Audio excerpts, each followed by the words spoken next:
चलिए आज हम पढ़ेंगे नेक्स्ट टॉपिक जो है डिस्प्लेसमेंट के बारे में पढ़ेंगे। ठीक है, कल हमने डिस्टेंस के बारे में पढ़ लिया था। आज जो टॉपिक है वो है हमारा डिस्प्लेसमेंट।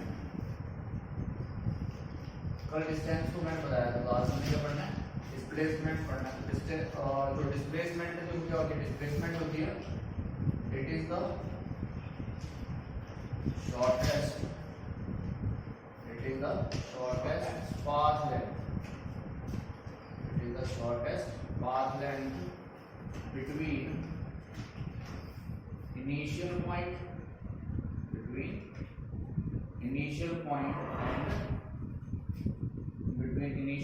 and final point. ठीक है, और डिस्प्लेसमेंट में क्या होगा? एक डायरेक्शन को भी हम डिफाइन करेंगे। जैसे मैंने बोला कि मुझे 5 किलोमीटर जाना है, 5 किलोमीटर उसमें क्या हो गया? मैग्नीट्यूड हो गया। बट वो 5 किलोमीटर के साथ अगर मैं डायरेक्शन भी डिफाइन कर दूं तो वो कैसी क्वांटिटी हो जाएगी? वेक्टर क्वांटिटी हो जाएगी ना। कैसी क्वांटिटी हो जाएगी? वेक्टर। तो डिस्प्लेसमेंट हमारी, मान लो अब जो डिस्प्लेसमेंट है देखो क्या हो सकता है। जैसे मान लो अगर कोई बॉडी ना स्ट्रेट मोशन कर रही है, जैसे ए से बी तक गई है, इसने ए से बी ट्रेवल किया, मान लो ये 50 मीटर ट्रेवल किया है। अगर कोई बॉडी अपने इनिशियल पॉइंट से स्ट्रेट लाइन में ट्रेवल कर रही है तो उस कंडीशन में क्या होगा? जो बॉडी की डिस्टेंस होगी, बॉडी की डिस्टेंस होगी वो डिस्प्लेसमेंट के इक्वल होगी। डिस्प्लेसमेंट के क्या होगी? इक्वल होगी। अगर कोई बॉडी स्ट्रेट लाइन मोशन कर रही है तो उस समय क्या होगा? डिस्टेंस और डिस्प्लेसमेंट आपस में इक्वल होंगे। अब मान लो ऐसा होता है कि कोई बॉडी है, मान लो इसने ए पॉइंट से स्टार्ट किया और फिर ये ए से पहले बी तक जाती है, फिर बी से कहां वापस आ जाती है? ए पॉइंट पर वापस आ जाती है। ठीक है, पहले ए से बी गई, फिर बी से ए पर वापस आ जाती है। और ये हमारा 50 मीटर दिया हुआ है, ए टू बी कितना है? 50 मीटर। तो इसकी डिस्टेंस कितनी हो जाएगी? इसकी डिस्टेंस हो जाएगी 50 plus 50 equal to 100 meter. But इस केस में डिस्प्लेसमेंट जो होगी वो क्या हो जाएगी?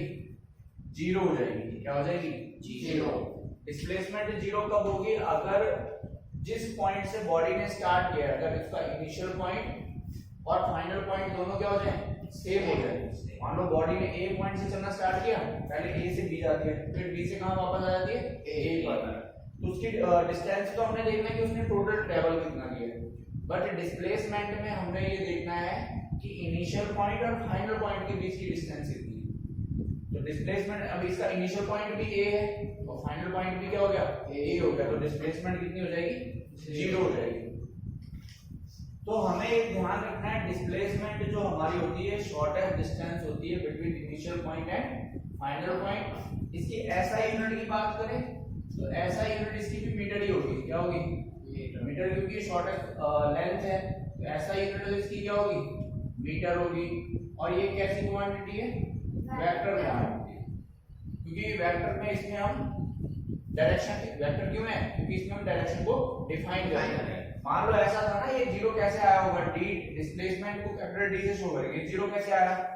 मैंने तुम्हें ये बताया कि जैसे ये ओरिजिन पर मान लो ए पॉइंट है, ए से अगर हम कहां मूव कर रहे हैं? टुवर्ड्स राइट मूव कर रहे हैं, तो टुवर्ड्स राइट वाले को हमने क्या मान लिया? प्लस 50 मीटर मान लिया। ए से बी हम राइट में जा रहे हैं ना, राइट डायरेक्शन में। अब बी से ए आ रहे हैं, हम कहां आ रहे हैं? फिर लेफ्ट में आ रहे हैं। तो राइट वाले को अगर हम प्लस मान रहे हैं तो लेफ्ट वाले को हम क्या मानेंगे? नेगेटिव मानेंगे।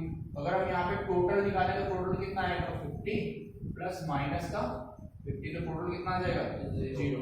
तो डिस्प्लेसमेंट में हम डायरेक्शन को कंसीडर करते हैं, इसलिए कैसी क्वांटिटी है हमारी?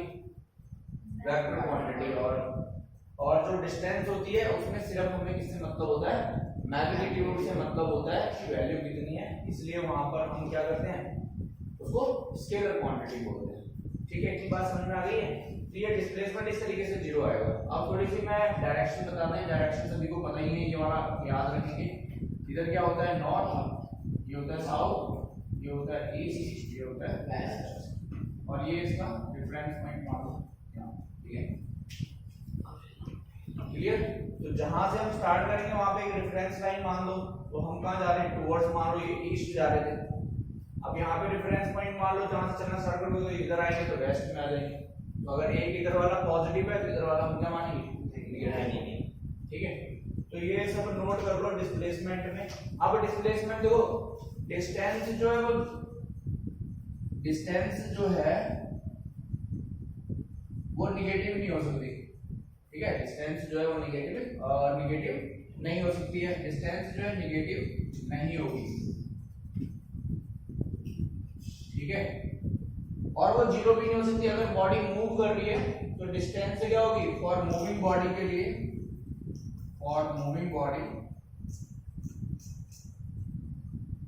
डिस्टेंस जो है not equal to zero, moving body के लिए डिस्टेंस जो है जीरो नहीं होगा। बट देखो डिस्प्लेसमेंट क्या हो सकता है, सवाल में नोट कर लेना है, डिस्प्लेसमेंट क्या होगा, देखो डिस्प्लेसमेंट क्या हो सकता है बता रहा हूं, पहले तुम्हें कहां से क्या क्या नोट करना है,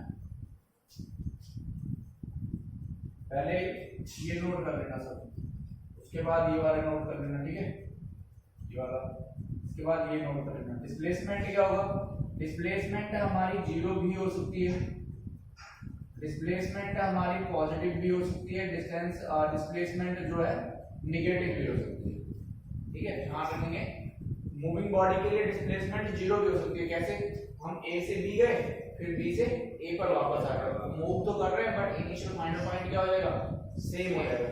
तो पहले नंबर पर ये सारा बॉक्स में जो लिखा हुआ है ये नोट कर लेंगे, सेकंड नंबर पर ये नोट कर लेंगे, और थर्ड नंबर पर ये नोट कर लेंगे। डिस्प्लेसमेंट हमारी जीरो भी हो सकती है, डिस्प्लेसमेंट लिख सकते हैं, डिस्प्लेसमेंट में भी क्या हो सकती है, पॉजिटिव भी हो सकती है, नेगेटिव भी हो सकती है, और जीरो भी हो सकती है। बट डिस्टेंस जो है नेगेटिव नहीं होगी और मूविंग बॉडी के लिए जीरो नहीं होगी। और एक केस में डिस्टेंस और डिस्प्लेसमेंट दोनों इक्वल होते हैं, डिस्टेंस इक्वल टू डिस्प्लेसमेंट होगी।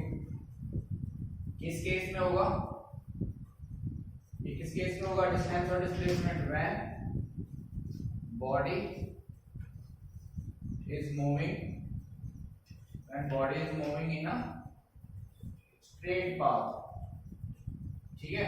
अगर कोई बॉडी स्ट्रेट पाथ पर मूव कर रही है, इन वन डायरेक्शन मूव कर रही है, कहां पर मूव कर रही है, इन वन डायरेक्शन, जैसे यहां से सिर्फ ए से बी वाले डायरेक्शन में जा रही है, वापस ऐसे नहीं आ रही है, तो स्ट्रेट लाइन पाथ को फॉलो करते हुए अगर कोई बॉडी मूव कर रही है तो उसमें जो डिस्टेंस और डिस्प्लेसमेंट होगी वो सेम होगी।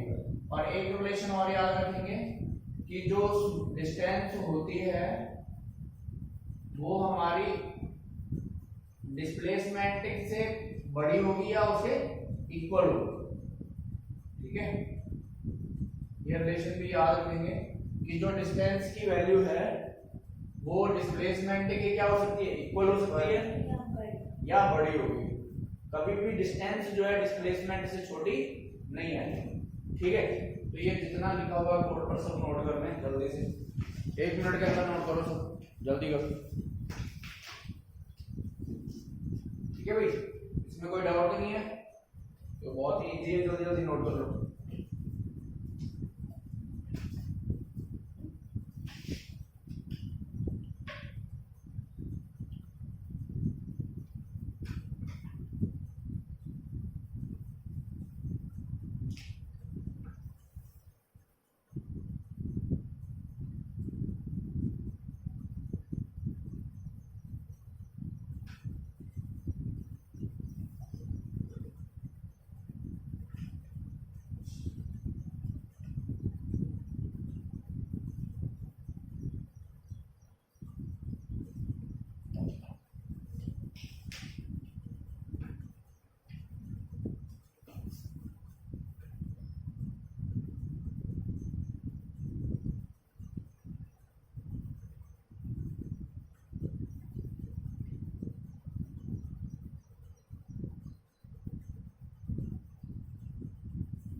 ये नोट करो सब जल्दी से, है ना। इसके बाद हम नेक्स्ट टॉपिक को पढ़ेंगे, लिखते रहो साथ साथ में, सुनते हुए, है ना।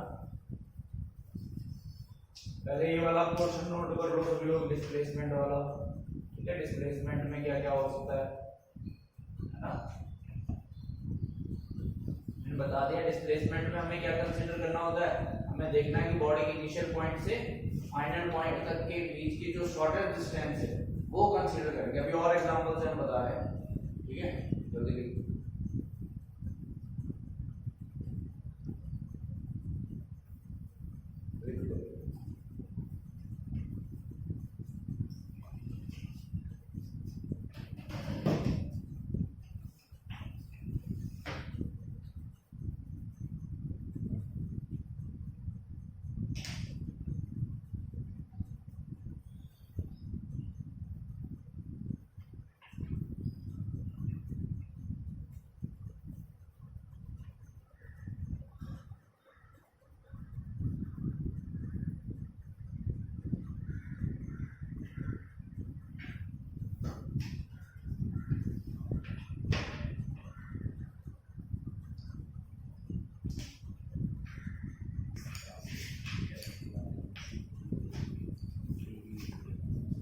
देखो ये हो गया सभी का। अब देखो जो नेक्स्ट टॉपिक है, इससे डिस्प्लेसमेंट और डिस्टेंस से रिलेटेड कुछ हम न्यूमेरिकल प्रॉब्लम्स देखते हैं, ठीक है भाई।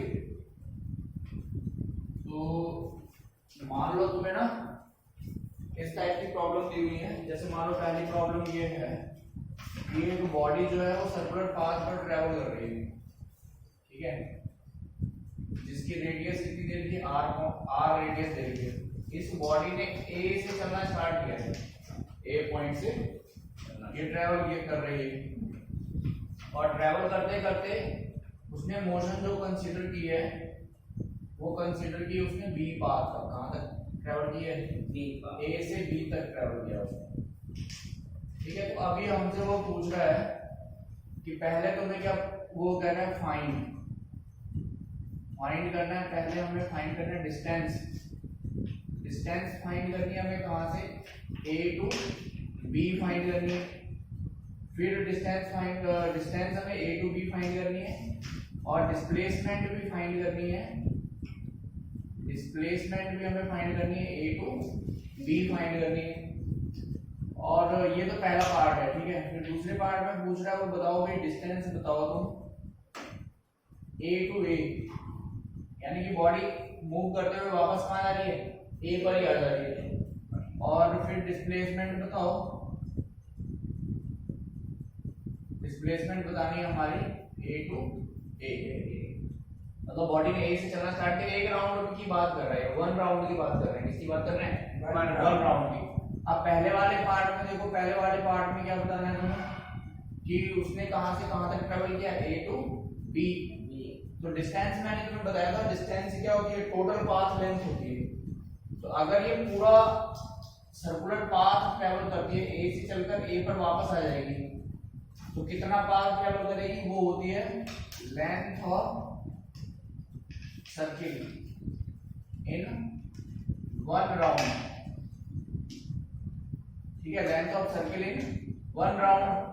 1 राउंड में कितनी लेंथ होती है, वो इक्वल होती है 2 पाई आर। कितनी होती है, 2 पाई आर, जिसको हम बोलते हैं सर्कमफेरेंस ऑफ सर्किल। क्या बोलते हैं, सर्कमफेरेंस ऑफ सर्किल। तो ये 2 पाई आर, यानी कि अगर बॉडी ए टू ए चलकर ए पर वापस आएगी तब वो 2 पाई आर ट्रेवल करेगी। बट अभी वो कहां से जा रही है, ए टू बी, यानी उसने हाफ सर्किल ट्रेवल किया है। कितना ट्रेवल किया है, हाफ। तो ए टू बी के लिए जो डिस्टेंस होगी स्मॉल डी, वो कितनी हो जाएगी, हाफ ऑफ 2 पाई आर। यानी कि पूरे सर्किल का हम क्या कर देंगे, हाफ कर देंगे। तो 2 से 2 कैंसिल हो जाएगा, बचेगा कितना, पाई आर।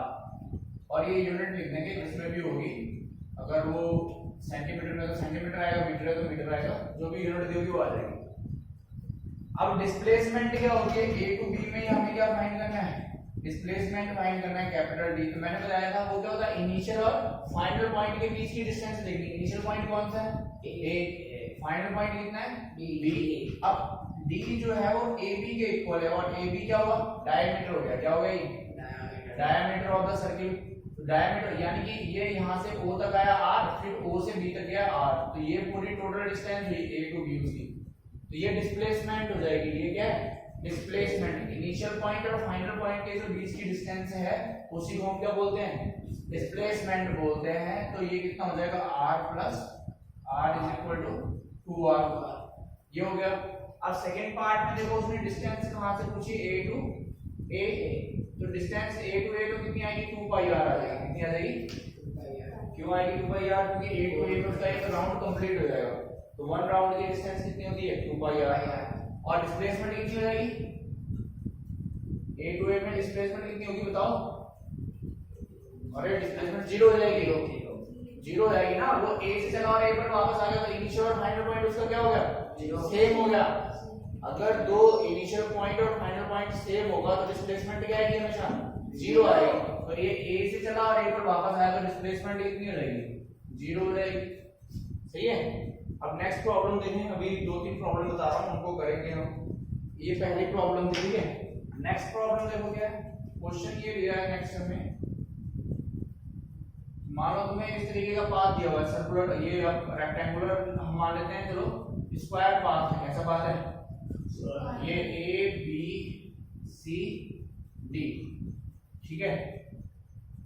ये C है मान लो। पहले यहां से किसी ऑब्जेक्ट में चलना स्टार्ट किया, A टू B जाती है वो 10 मीटर, B टू C भी जाती है 10 मीटर, फिर C से B जाती है 10 मीटर, और ये यहां तक आ जाती है A टू D तक। तो तुम्हें फाइंड क्या करना है? फाइंड कह रहा है पहले डिस्टेंस फाइंड करो। Find distance. डिस्टेंस वो कहां से कहां तक बोल रहा है A टू B, और फिर तुम्हें बताना है डिस्प्लेसमेंट। क्या बताना है? डिस्प्लेसमेंट बताना है A टू D का। देखो भाई कितने डिस्टेंस को सिंपल रहेगी, बताओ डिस्टेंस कितनी आ रही है? देखो 10 ही है, स्मॉल d कितना जाएगा? 10। जितना उसने पाथ ट्रेवल किया 10 प्लस 10 प्लस 10 कितना जाएगा? 30 मीटर। अब डिस्प्लेसमेंट कितनी रहेगी? डिस्प्लेसमेंट में इनिशियल पॉइंट देखो उसका कौन सा था? A, और फाइनल पॉइंट कितना है? B। तो A और D के बीच की डिस्टेंस कितनी हो जाएगी? 10 मीटर होगी, क्योंकि स्क्वायर है। डिस्प्लेसमेंट कितनी आ जाएगी? AD के इक्वल होगा, और वो कितना आ जाएगा? 10 मीटर। तो ध्यान रखना है डिस्टेंस में हमने देखना है कि टोटल उसने पाथ कितना ट्रेवल किया है, और डिस्प्लेसमेंट में हमने देखना है कि इनिशियल पॉइंट और फाइनल पॉइंट के बीच की पाथ लेंथ कितनी है। समझ में आ गया? करो जल्दी से।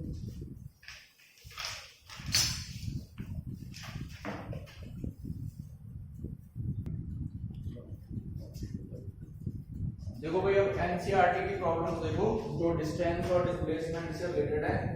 पेज नंबर 100 पर देखो, एनसीईआरटी का पेज नंबर 100 देखो लोग सभी, पेज नंबर 100 देखो। तो पहली वाली प्रॉब्लम पढ़ो सभी लोग। पेज नंबर 100 की जो पहली प्रॉब्लम है उसमें क्या दिया है? उसमें ये दिया है कि an object has moved through a distance, can it have zero displacement? तो हो सकता है नहीं हो सकता? यस, हो सकता है ना। अगर कोई बॉडी क्या करे, जैसे मान लो ये अभी मैंने बताया कि अगर कोई बॉडी A टू B जा रही है, या इस तरीके से भी हम मान सकते हैं कि कोई बॉडी A सर्कुलर ट्रैवल कर रही थी, मान लो A पॉइंट से उसने चलना स्टार्ट किया और A पर ही वापस आ जाए, है ना, तो उसकी डिस्टेंस तो कितनी होगी? 2 पाई r हो जाएगी।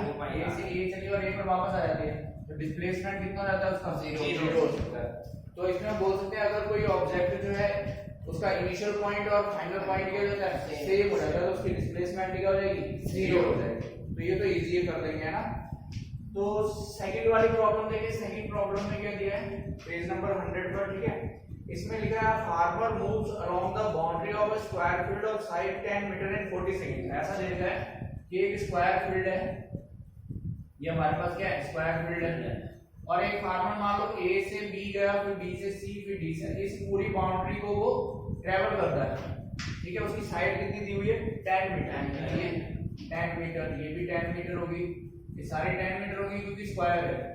तो ये मान लो A से चलना स्टार्ट किया और A पर ही वापस आया, ठीक है। उसको A टू A आने में जो टाइम लगा है वो टाइम कितना लगा है? 40 सेकंड। यानी ये सारी डिस्टेंस को कवर करने में जो उसको टाइम लगा वो कितना लगा?